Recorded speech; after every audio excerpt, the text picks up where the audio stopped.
And I want to turn now to our next guest, Doug Fuller and his wife, Libby Evans-Fuller. They were swept out of their home in a nearby town near here, Ingram. They clung to a post for hours to survive. Libby and Doug, it's so good to see you. I know Libby, you were just saying it's traumatic even just being this close to the river. This is the closest I've been since Friday morning when we were in it, and we were out at the Ingram Dam. And it was just so fast. You were asleep in your beds.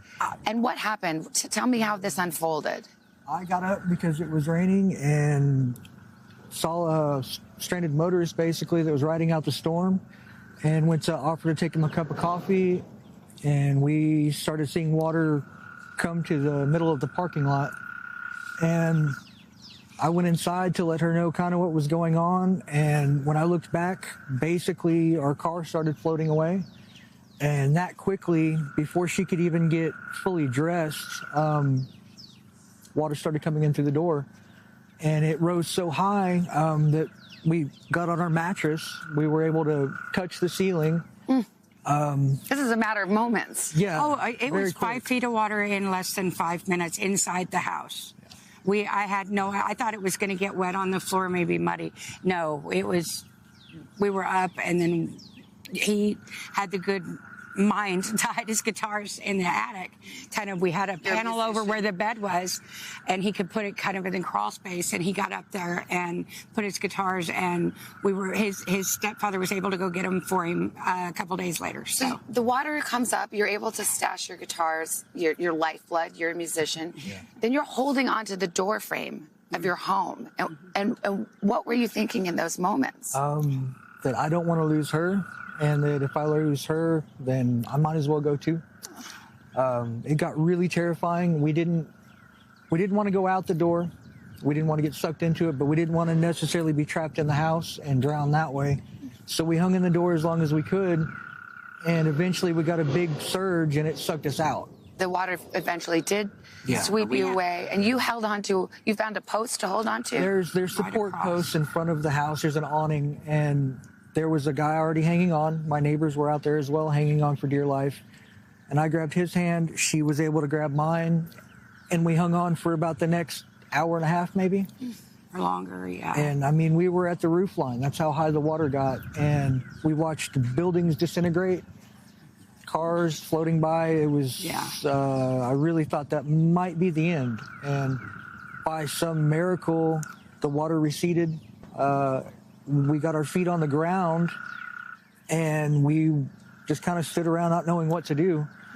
And I looked in the distance and saw guys in reflective vests, thinking maybe they were first responders, and they were tow truck drivers. And they looked absolutely bewildered to see anybody there. They didn't know why we were there.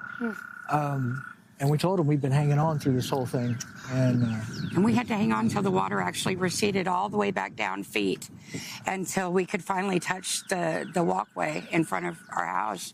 And that was Friday. And before I let you go, I just want to say something extraordinary. Talk about your spirit and your heart. Libby, you had a double shift on Saturday at the restaurant where you work. Yeah. And you came and worked that day. Yeah, I did. I was there. My boss was even, what are you doing here? And because they knew that we were in it. And the last they had heard was I was at the ER Friday after the tow trucks got us out. And I was okay. I just smashed up my hand. But I had my father-in-law let them know that I wouldn't be there Friday because I was supposed to work a double on Friday, too. But I showed up Saturday morning, but we ended up taking food to first responders. And that was really cool because I got to thank them. Oh, that's what a community because it meant a lot to me that they were out there because it could have been us they were looking for. Yeah. It really could have. Yeah. People like you are the heart of a community like this. I'm so sorry for all that you've lost, but that you have each other. We do. That's what I wanted. Yeah. Just to make it out with him. Actually, when it started, I told him, well, at least we'll go down together or we'll make it out together. And we did. I'm so glad. Oh, Libby and Doug, thank you for being here and sharing your stories. Thank you for yes. And there's a list of groups, by the way, that are working now to help the flood victims here in Texas. So many, like Libby and Doug, who you just met, they've lost everything and yet still come to work to help feed the first responders and care about their community, Craig. So these are the stories we're going to be telling this morning from the heart of Texas. More on the heroes in just a moment. SG, thank you so much for that. Hey, thanks for watching. And don't forget, you can catch the Today Show every morning on NBC or take Today when you're on the go. Just follow the Today podcast on Apple Podcasts, Spotify, or wherever you listen.